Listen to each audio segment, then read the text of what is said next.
नमस्कार मित्रों, दिल्ली लीक्स के इस खास कार्यक्रम में आपका स्वागत है। मैं हूं विजय त्रिवेदी। अभी देश को राज्यसभा में नए सभापति और देश के उपराष्ट्रपति मिले हैं तमिलनाडु से। हालांकि वो महाराष्ट्र के गवर्नर भी रहे, लेकिन तमिलनाडु से हैं। कोयम्बटूर से सांसद भी रहे हैं सीपी राधाकृष्णन साहब, वो जीत गए हैं। बी सुदर्शन रेड्डी साहब जो हैं उनको उन्होंने हराया है। 152 वोट का डिफरेंस वहां पर रहा था। लेकिन ये चर्चा हो रही है कि क्या इसमें क्रॉस वोटिंग हुई थी, जो एब्सटेन जिन लोगों ने किया उसका क्या मायने है, और जो लोगों के वोट खारिज हो गए, रिजेक्ट हो गए, उसका क्या मायने है। इसको लेकर काफी राजनीतिक गर्मा गर्मी हो रही है। और जब राजनीतिक गर्मा गर्मी हो और उसके सवालों के जवाब ढूंढने हो तो राजा गोपालन साहब से बेहतर कोई व्यक्ति हो नहीं सकता। राजा गोपालन साहब का तो खेल यह है कि वो अंदर जो होता है उसे देखते हैं। बहुत बार चुप रहते हैं, कभी कभी जरूरत होती है तो बोल भी देते हैं, लेकिन जब वो चुप रहते हैं उसका मतलब ये नहीं है कि वो नहीं जानते। वणक्कम सर, कॉन्ग्रेचुलेशन। तमिल से जो है हमें नए वाइस प्रेसिडेंट मिल गए हैं। थैंक यू, बहुत बहुत धन्यवाद। अच्छा है जो आपका आज्ञा के ऊपर विजय त्रिवेदी दर्शकों का हमेशा मेरा मन पर एक भावना बना हुआ है, उसको मद्देनजर रखते हुए एक श्लोक से शुरू करेंगे।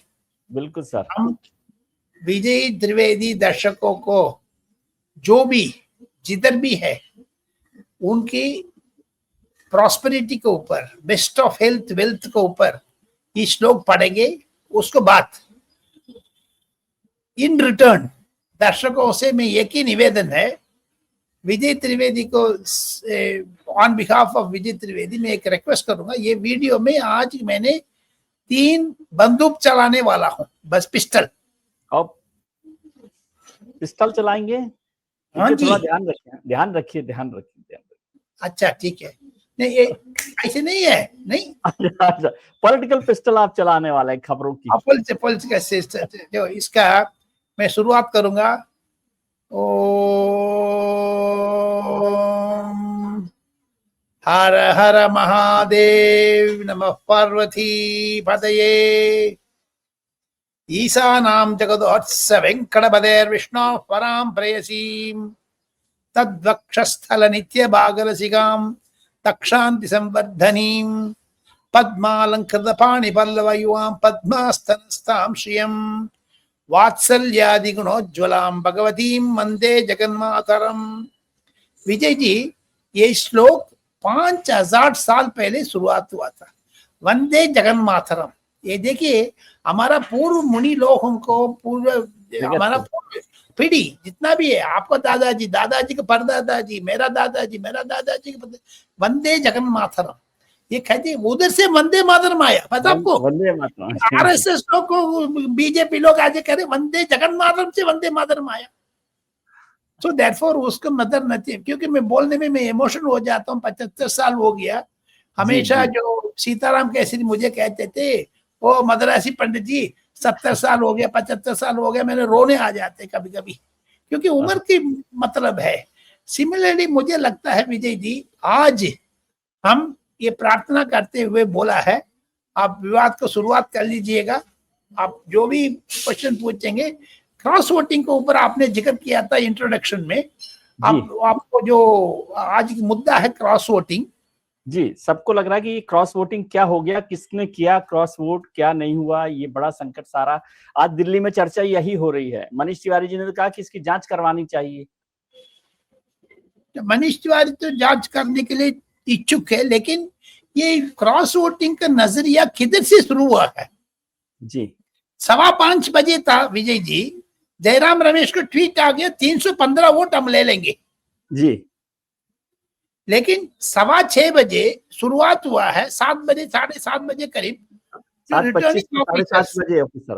रिटर्निंग ऑफिसर साहब ने पढ़ने लगा, उस टाइम पे 300 वोट आ गया।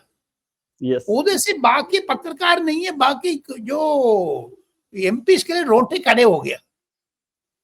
ये क्या हो रहा है? ये खेल किसका है? लेकिन इसका जो खुशी भाषा में जो प्रहलाद जोशी घर में सब लोग गला मिला रहे थे, लड्डू खा रहे थे। इसके टाइम पर पीयूष गोयल साहब ने एक नया चीज बता दिया, उधर हमारा टोटल स्ट्रेंथ कितना है, उधर से 25 वोट एक्स्ट्रा आ गया। 427 उनका था। हाँ, ये 452 कैसे हो गया? लेकिन इसमें 25 को छोड़ दो, मनीष तिवारी को छोड़ दो, संजय राउत ने बोला है ये 15 वोट चोरी हो गया, 300 से 315। ये 315 किसने बोला है? जयराम से आया नंबर। हाँ, ये आपने आप मन पर बोलते हैं, मैं भी बोल दूंगा 700, लेकिन असल वोट पड़ा है ये 300 है। ये सुदर्शन रेड्डी साहब का नाम पर पसंद नहीं है। मुझे जानकारी है ये सीक्रेट वोट है, लेकिन इसको विवाद प्रतिवाद हो सकता है। ये किसको खेल को पीछे मैं खुलासा करना चाहता हूं, ये खतरनाक चीज है। ये मेरा मुंह से आना नहीं चाहिए, लेकिन बहुत सावधान से मैं बोल रहा हूं जी। इसको पॉलिटिकल रिएक्शन अधिक होगा, लेकिन उसको मैं जिम्मेवारी लेने को तैयार हूं। मुझे पक्का जानकारी है विजय जी, चुनाव को पहले 6, 7, 8 3 दिन में अमित शाह साहब ने इसको योजना बनाया। ये खेल पूरा 25 वोट एक्स्ट्रा आने का खेल अमित शाह का है। लेकिन समाजवादी पार्टी से 5 लोग जी, नाम भी मैं बता सकता हूं, वो लोग अमित शाह से मिले थे। ये चीज अखिलेश यादव को मिर्ची लगेगी, लेकिन उनके घर का दरवाजा खुला रख दिया, कोई लोग भाग गया, निकल गया। अच्छा, ये अभी डीएमके से 22 MP है, उधर से 3 सीपी राधाकृष्णन को वोट किया है। वो लोग एक गाउंडर का जो अपना जाति, अपना मत, अपना जो फ्रेंडशिप वगैरह वगैरह है, कल मान लो विजय को वोट देना हो, मैं विजय को वोट दे दूंगा, राजगोपाल में दूसरा पक्ष में भी होगा, लेकिन ये सीक्रेट वोट है, किसी ने नहीं बोल सकता है। ये तो 3 वोट मुझे अच्छा जानकारी, तीनों नाम मैं जानता हूं जी। समाजवादी पार्टी, डीएमके, अभी आ जाओ महाराष्ट्र, उद्धव ठाकरे से शिवसेना, उद्धव ठाकरे से 5-6 लोग भाग गया, दरवाजा खोल दिया, एकदम निकल गया। ये सारा चीज हाथ में नोटबुक रख के टिक मार्क करते करते करते करते करते अमित शाह साहब का खेल है। ये बिल्कुल ये वोट चोरी कहते हैं राहुल गांधी। तो फिर लोग कहेंगे कि अमित शाह जी ने वोट चोरी करवा दिया। हाँ, करवा दिया, ठीक है, लेकिन इसका ये दूसरी विकल्प भी है। 8 वोट कैसे एनडीए से इनवैलिड हो गया? यस, वो भी है। ये कैसे हो गया? नहीं तो 25 + 8 33 हो सकता था, 33 हो सकता था। हाँ, सिमिलरली 315 आने वाले का 300 मिला है सुदर्शन रेड्डी का, वो 15 वोट इनवैलिड है। 15 और 8 23, मुझे जानकारी है 23 प्लस एक्स्ट्रा 25 आए थे ना जी, उधर से 2 आदमी सिर्फ नकली वोट, यानी वो क्रॉस वोटिंग जो भी है कर रहा। इन शॉर्ट, अमित शाह का खेल 25 में बैठा है। अमित शाह साहब ने बहुत सावधान से ये काम किया है। ये चीज मुझे अच्छी जानकारी है, मैं जिम्मेवारी से मैं बोल रहा हूं। कांग्रेस को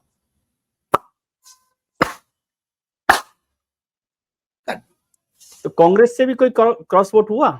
हुआ है, जो डीएमके से हुआ है, कांग्रेस से भी हुआ है, लेकिन इसीलिए तो मनीष तिवारी को गुस्सा आ रहा है। मनीष तिवारी का ट्वीट में देखा तो कोई जानकार भी है, कल रात से कांग्रेस का अंदर जयराम रमेश को खिलाफ झंडा उठा दिया सब लोग ने। आपको किसको बोला ट्वीट करने के लिए? विजय जी, ये सोशल मीडिया है ना जी, ये डबल एजेड वेपन है, दोनों तरफ में तीर मार सकते हैं। ये अभी हमेशा जो जयराम रमेश कहता है, जैसे जगदीप धनखड़ साहब में भी जयराम रमेश का नाक है, हाँ, इसमें भी नाक है। मल्लिकार्जुन खड़गे ने कल रात को 11:15 बजे करीब जयराम रमेश को कन्नड़ भाषा में அந்த மாதிரி பண்ணாத இனிமேல் என்ன நினைச்சுட்டு இருக்க நீ, हाँ अच्छी डांटने लगा। वो डर गया। इसको असर 2-3 महीने के बाद बढ़ेगा, वो जयराम रमेश को निकलना पड़ेगा, क्योंकि जयराम रमेश उनकी जो नजदीक सा ना जी, उधर से हट गया है। उधर से अभी तो सारा कुछ वही देखते हैं, जयराम रमेश ही देखते हैं। जयराम रमेश देखते हैं। जैसे जो सोशल मीडिया में मुझे लगता है आने वाले दिन में बहुत ही खतरा होगा। जयराम रमेश ऐसे क्यों ट्वीट किया करके सब लोग उसको ऊपर आ रहे। तो दैटफॉर उपराष्ट्रपति खेल जवाब में जो इलेक्शन में 2 आदमी का बिंदु थी, वो 2 आदमी, एक अमित शाह ने सक्सेस हो गया, जयराम रमेश भी सक्सेस होना था लेकिन गिर गया। इसमें वोट चोरी हो, इनवैलिड वोट हो। अच्छा, ये 2 दिन वर्कशॉप किया है बीजेपी ने, एनडीए ने, सब लोगों को बोला ये इसका ये पेन है, इस पेन से ये मारना करना है, इतना समझाया। लेकिन कांग्रेस वाला को कोई वर्कशॉप नहीं किया। वो मॉक ड्रिल किया था उन्होंने, मॉक पॉल किया था, बोला वो तो किसी का इंटरेस्ट नहीं। कोई आया थे कि यार वो तो सीपी राधाकृष्णन जीत रहे, ये पता नहीं सुदर्शन रेड्डी हार जाएगा करके सब लोग ताली बजा के निकल गया। अच्छा, ये आपको नेताजी मलेशिया में क्या कर रहे थे, स्कूटर चला रहे थे, अमित शाह ने इधर स्कूटर बना दिया, इधर एकदम 25 वोट। तो अमित शाह जी को कैसे पता था कि किस वोट को हम टैप कर सकते हैं? संपर्क में रहता है ना जी सालों लोग। जो 25 लोगों का क्या हुआ? क्योंकि जैसे अमित शाह जी को पता है, राजा गोपालन साहब को पता है, तो राजगोपाल साहब को नहीं पता है, जानकारी है। राजगोपालन साहब को ये नंबर पता है, लेकिन आदमी के नाम नहीं पता, XYZ ABCD। यस, नहीं, लेकिन जो पार्टी है उनको तो पता होगा कि किस एमपी ने क्रॉस वोट किया। अभी मैं बोल रहा हूँ जी, आप चाय पी लो, मैं नहीं पी रहा, लेकिन जो अभी बोल देंगे, अमित शाह को पता है, लेकिन अखिलेश यादव को भी पता है, स्टालिन को भी पता है, वही करो, राजगोपाल को नहीं पता है। लेकिन 1-2 दिन में सारा चीज बाहर आने वाले हैं। बहुत ही ये खेल बहुत सावधान से किया अमित शाह साहब ने, बड़ा सीक्रेसी मेंटेन किया। तो सर वो तो पहले तो कह रहे थे कांग्रेस की ये जो सरकार है, मोदी सरकार, वो कमजोर हो गई है, वो गिर सकती है, कमजोर हो रही है, और आपने 25 वोट इधर उधर कर दिया। मैंने कोई लफ्ज यूज नहीं करना, मेरा मुंह से गलत लफ्ज नहीं आना चाहिए, ये तो बेवकूफ की बात है, ये तो अनपढ़ बात है। जो आदमी बोलता है ना, अनपढ़ आदमी, उसको बात है। ये हमेशा उनके मन पर आग, bomb shell, nitrogen bomb, hydrogen bomb, भूकंप, पिस्टल, ये आ जाएगा ना जी। ये आदमी का ये बुद्धि होगी शायद। शांति से करोगे, पॉलिटिक्स में कर सकते। नरेंद्र मोदी का जीत है, वो उपवास करते थे, भगवान से प्रार्थना करते थे, योगा करता है, आपका मंडी का कंट्रोल करता है, ये आंखों से आंख से बात करता है। लेकिन अनलाइक मिस्टर राहुल गांधी, ये तो बचपना है जी। इसीलिए तो नरेंद्र मोदी साहब ने पार्लियामेंट में बोला ना जी, चाइल्डिश, क्या लफ्ज यूज किया राहुल गांधी का, बचपना है नहीं। लेकिन कोई वर्ड अपोजिशन ने कहा कि ये तो उनकी मोरल विक्ट्री हुई है, और संजय राउत साहब ने कहा कि हमें वोट ज्यादा मिला, 14% वोट ज्यादा मिला पिछले चुनाव के मुकाबले। नहीं, ठीक है, लेकिन जो 25 वोट के बारे में बात करो भाई साहब, आपको तो हरा हुआ है। ये तो बड़ा क्राइसिस हो गया है, और अब तो इससे फिर राजस्थान। लेकिन जो चिंता लोगों की है धनखड़ साहब के बाद, तो क्या राधाकृष्णन साहब भी धनखड़ साहब की तरह से चलाएंगे हाउस को, या ठीक से चलाएंगे? सीधी बात है जी, मुझे आशंका है, लेकिन उसी टाइम पर खुशी भी है। फर्स्ट 1-2 महीने के लिए हेल्प करेगा अपोजिशन, अच्छा सा विंटर सेशन निकल जाएगा, अच्छा गुड फिर गुडी सब गुडी, कहेंगे ठीक कर रहा है। हाँ, नमस्ते नमस्ते नमस्ते, क्योंकि अच्छा बढ़िया है। घर में नया बहू आ गया जो सास ससुर का वो तो अच्छा होगा, लेकिन तीसरा दिन तो बर्तन तो टूटेगी। ठीक है ठीक है ठीक है, मुझे बर्तन तो मुझे मुझे ये कमेंट करना अच्छा नहीं है। राधा कृष्णन साहब को मैं कम से कम 30-40 साल से मेरा रिश्तेदारी है, वो कंट्रोल नहीं कर पाएंगे राज्यसभा का। नहीं कर पाएंगे। हाँ, ये जानकारी नरेंद्र मोदी साहब को भी पता होगा, अमित शाह साहब को भी पता होगा, क्योंकि आपने एक मनोज झा, एक संजय सिंह, एक जयराम रमेश पढ़े लिखा आदमी है, मनोज झा भी पढ़ा लिखा आदमी है, लेकिन राज्यसभा सेक्रेटेरिएट को बेंच के ऊपर खड़े होकर के फाड़ करके, जैसे प्रताप सिंह बाजवा ने नोट फेंका था वेंकैया नायडू के ऊपर,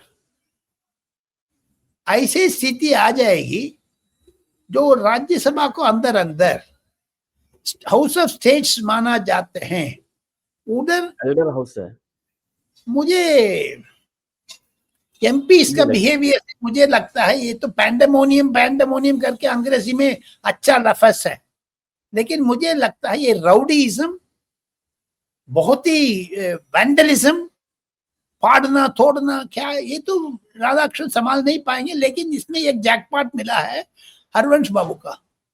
हरवंश बाबू सभा चलाएंगे, मिस्टर राधाकृष्णन कंट्रोल करेंगे, लेकिन इसका पूरी की पूरी अपोजिशन का आक्रोश है ना जी। आजकल लोकसभा में जो देख रहे और राज्यसभा में देख, जंकर साहब तो अच्छा कंट्रोल किया था तू में, लेकिन जो सॉफ्ट नेचर है मिस्टर राधाकृष्णन का, जो उससे थोड़ा सा टफ होगा, ये जेल नहीं होगा।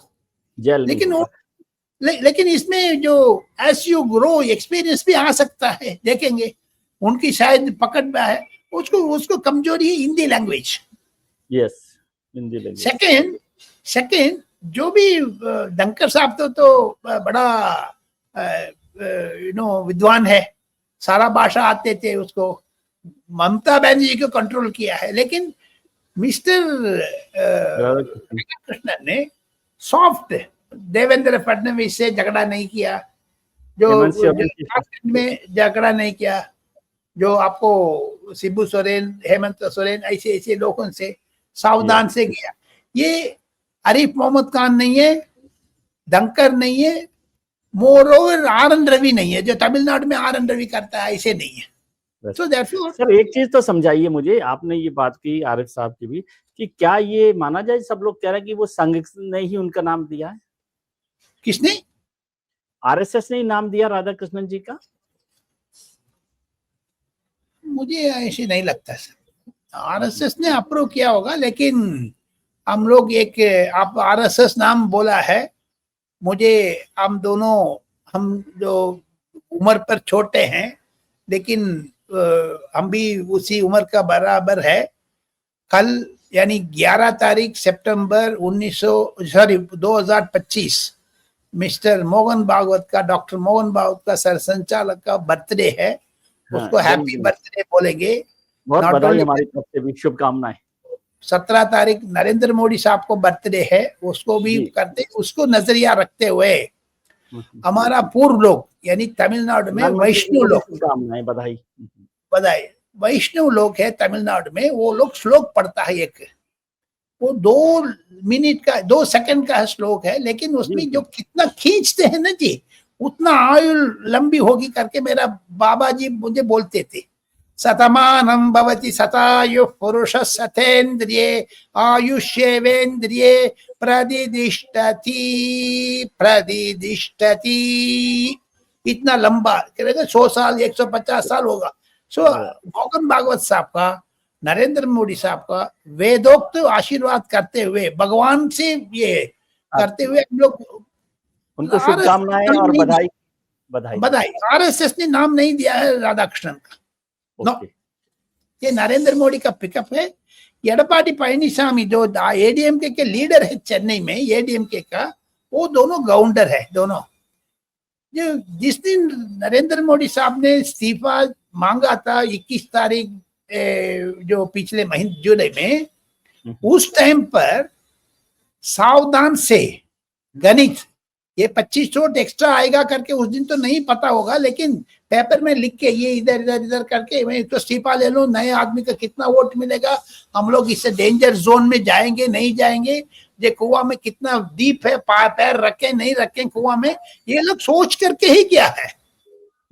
उस टाइम से मुझे लगता है नरेंद्र मोदी का खेल है। ये मोदी साहब ने जो राधा कृष्णन रिश्तेदारी में जानता हूं, 1995 वगैरह में कुशाभाऊ ठाकरे साहब तब अध्यक्ष थे बीजेपी का, उस टाइम पर नरेंद्र मोदी साहब जनरल सेक्रेटरी थे, तमिलनाडु यूनिट का मिस्टर सीपी राधाकृष्णन प्रेसिडेंट था। 2002-2003 में जो नरेंद्र मोदी साहब का आफ्टर गोधरा इंसिडेंट के बाद कोई लोग दूर रखते थे नरेंद्र मोदी से, उस टाइम पर ये नजदीक था राधाकृष्णन। इनके तमिलनाडु में पूरा मंदिर घुमाया, मदुरई मीनाक्षी, कांजी कामाक्षी, सब जगह पर जा करके नमस्ते कराया। इसीलिए तो सत्ता लेने के बाद सीपी राधाकृष्णन को प्रधानमंत्री अगस्त महीने 2014 में कायर बोर्ड का चेयरमैन नियुक्त किया है 4 साल के लिए। यस यस, कायर बोर्ड से झारखंड, झारखंड से महाराष्ट्र, महाराष्ट्र से उपराष्ट्रपति, गवर्नर 4 बार 4 स्टेट्स का गवर्नर रह लिया। एंड सेकंड थिंग, इसने मोहन भागवत साहब तो चौपा लगाया होगा मोर, लेकिन उनके आदमी तो और अलग था, मैं सुना था मैंने। अच्छा, और कोई आदमी था उनका? और उनके मन पर ऐसे था जैसे 2014 में हम लोग ये लंबा विवाद कर रहे हैं, लेकिन 2-3 सब्जेक्ट और भी है, मैं बहुत बोलने लग जाऊंगा, बोलते रहते हैं, लेकिन हमारा सीमा है 25-23 मिनट। तो 2014 में विजय जी, आपको भी जानते, मैं भी जानता हूं, नरेंद्र मोदी साहब शपथ ग्रहण आने के बाद प्रणब मुखर्जी साहब से नरेंद्र मोदी से सलाह करने टाइम पर 5-6 नाम चला था स्पीकर ऑफ लोकसभा का। यस, तब आपने राज्यसभा का चेयरमैन को बात कर रहा है अभी, उस टाइम पर 12 साल पहले उनके नाम आए थे LK आडवाणी साहब, क्योंकि वो speaker of Lok Sabha is above prime minister, above opposition leader and party से दूर है। लेकिन नरेंद्र मोदी साहब का आशंका था ये बिल्कुल कांग्रेस का साथ दे देंगे, नहीं तो हमारा साथ नहीं देंगे, तो कच कुछ है नहीं। तो 2004, 2009, 2000 टाइम पर प्रधानमंत्री बन सकते थे ना, आडवाणी साहब ने आपने अटका हुआ है, ये सारा चीज अरुण जेटली ने मुझे बताया। लेकिन सुमित्रा महाजन कैसे आ गया? So therefore RSS ने राधाकृष्णन नाम सजेस्ट, आई डोंट, पूरे अप्रूव किया, उन्होंने अप्रूव किया उनको। हाँ जी, हाँ जी सर। दूसरी बात आज जो चल रही है, क्योंकि लंबी है, इसमें मैं कुछ और जोड़ना चाहता था लेकिन बात लंबी हो गई। अभी जो नेपाल में जो कुछ हो रहा है, उसको जितना प्रदर्शन हुआ, जितना आगजनी हुआ, सरकार बदल रही है, कोई भारत सरकार भी कुछ चिंता कर रही है? आई डोंट थिंक सो, मुझे अच्छा ऐसे विदेश में छाप रहे हैं, लेकिन इसमें उधर कम्युनिस्ट को खिलाफ है लोग, आप देखना चाहिए। यस, किंगडम आने के चाहते हैं, यस, वापस हिंदुत्व के रास्ते में जा रहे हैं, इसीलिए जो इंडिया का हाथ है नहीं है पूछ रहे, लेकिन हर स्टेट का, हर देश का विकल्प अलग है। मुझे लगता है उधर जो परवर्टेड 15 लोग, 15-20 साल जो उस टाइम पर डॉक्टर करण सिंह, ज्योति माधवराव सिंधिया को रिश्तेदार लोग भी किंगडम में किंग थे। किंगडम में उस टाइम से जितना भाव था इंडिया, वर्ल्ड में एक ही हिंदू राष्ट्र था, नेपाल।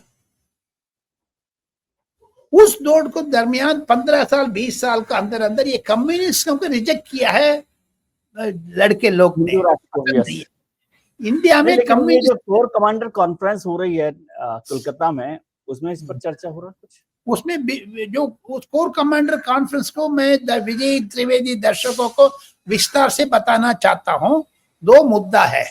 नरेंद्र मोदी साहब 3 दिन 15, 16, 17 सितंबर, यानी 17 तारीख तो आ जाएगा लगता है, उनकी बर्थडे है, लेकिन 15-16 इंपॉर्टेंट डे है, वेस्ट बंगाल में रखा है meeting, 4 commander conference, very very important.